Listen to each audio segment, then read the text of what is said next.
A igreja é uma instituição que existe há séculos e tem muitos seguidores. No entanto, nem todos pensam que ela é importante. O declínio da frequência, a evaporação das finanças, os escândalos sexuais e a ameaça de falsas doutrinas podem fazer com que o crente mais firme duvide do futuro do corpo localizado de crentes, conhecido como igreja. Ela sobreviveu a guerras civis, guerras mundiais, pandemias, ditadores e discurso civil. No entanto, hoje, nos preocupamos que o clima social, econômico e espiritual seja sua morte. Porém, a igreja fundada sobre a rocha de Jesus Cristo não está sofrendo uma depressão exigindo medicamentos farmacêuticos ou em falência, precisando de financiamento governamental. Ainda que os tempos sejam difíceis, Deus é fiel e permanece no controle. Mesmo nas piores situações, Ele nunca nos abandona nem nos deixa desamparados. Em meio à corrupção, violência e insegurança do mundo atual, podemos ter certeza de que Deus está no comando e conduzirá sua igreja à vitória. Muitas vezes recitamos as palavras de nosso Salvador e as portas do inferno não prevalecerão contra ela. Mas será que realmente cremos nisso? Nossa igreja local pode não estar progredindo na velocidade ou da maneira que desejamos, mas ela não está enganada. A igreja não está em declínio ou depressão, mas ela está se preparando para o breve retorno do Salvador para a sua noiva. Não precisamos esperar um sinal, mas ouvir o som da gloriosa trombeta, anunciando a chegada de nosso Senhor e Salvador. Então, com o que você está preocupado? Aqui estão 5 razões pelas quais você não deve se preocupar com a igreja. Mas antes, eu sou o presbítero Ronaldo, quero te convidar a deixar o seu gostei no vídeo e se inscreva no meu canal para receber as notificações do YouTube. Assim que eu colocar o próximo vídeo, você será avisado, tudo bem? Primeira razão, pare de pensar tanto.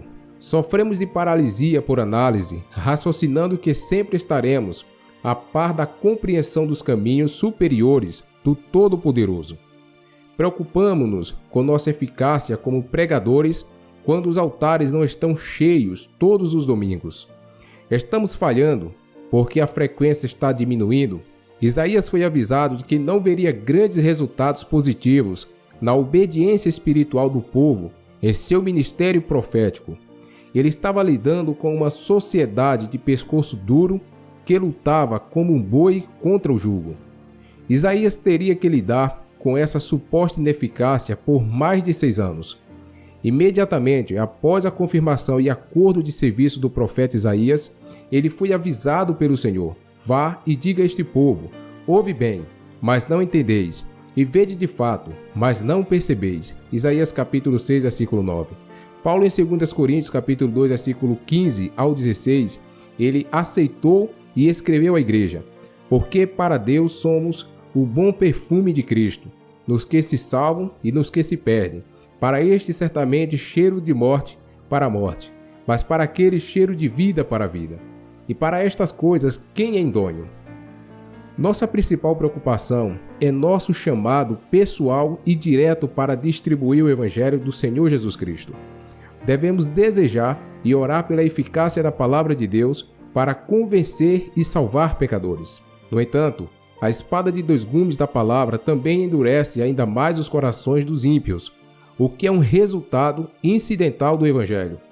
O propósito da palavra é salvar, mas o homem, ao rejeitar a salvação, permite que seu coração se torne não receptivo e frio ao Espírito Santo.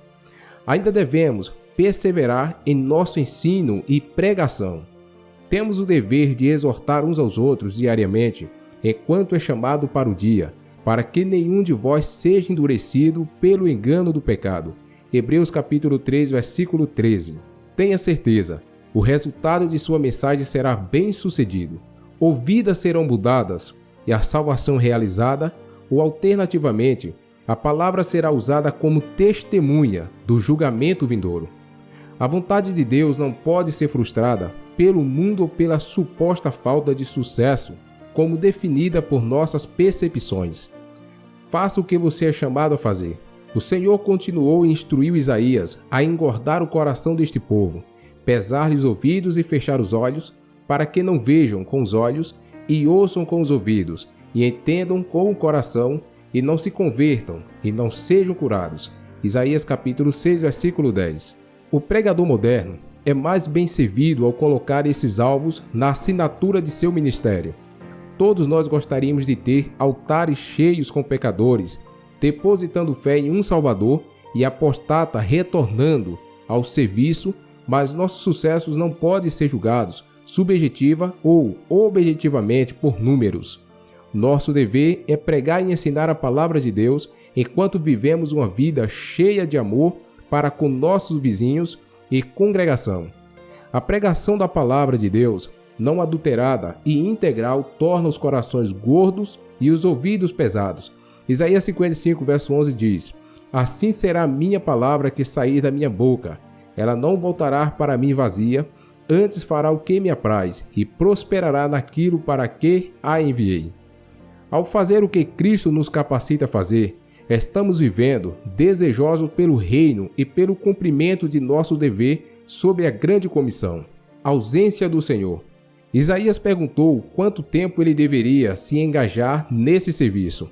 O Senhor lhe respondeu: até que as cidades sejam devastadas, sem moradores, e as casas sem homens, e a terra seja totalmente desolada, e o Senhor tenha levado os homens para longe, e haja um grande desamparo no meio da terra. Há épocas em nossa vida cristã em que nos sentimos afastados do Senhor. Tenha certeza, Ele não desaparece e abandona seus filhos.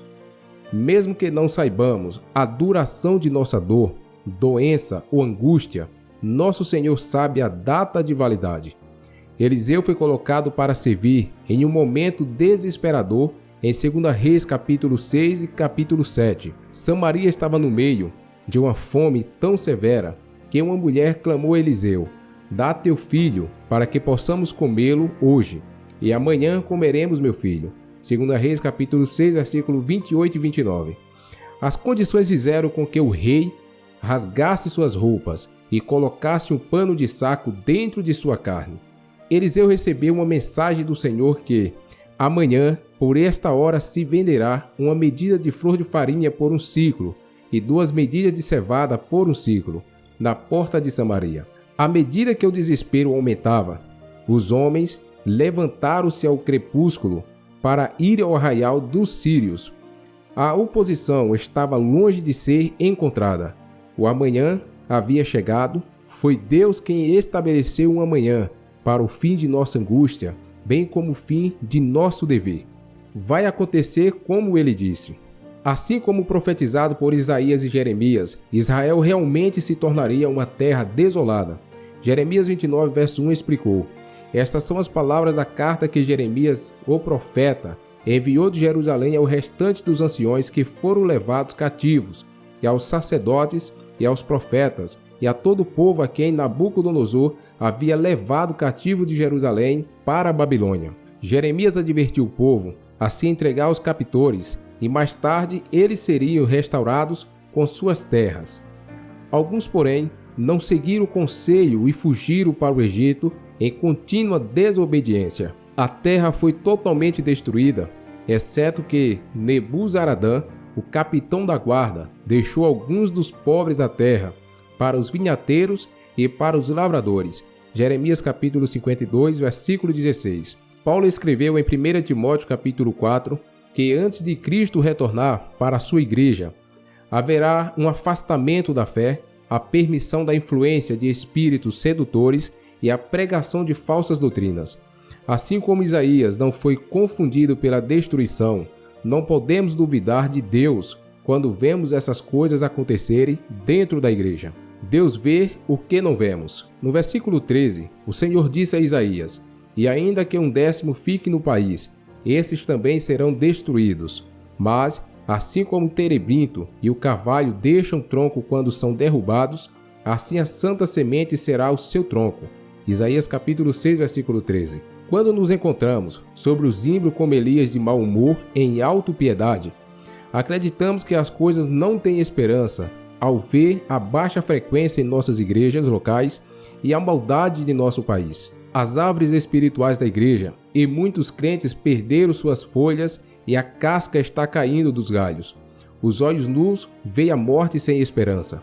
Da mesma forma, as árvores mencionadas por Isaías pareciam à beira da morte e destruídas de um ponto de vista externo.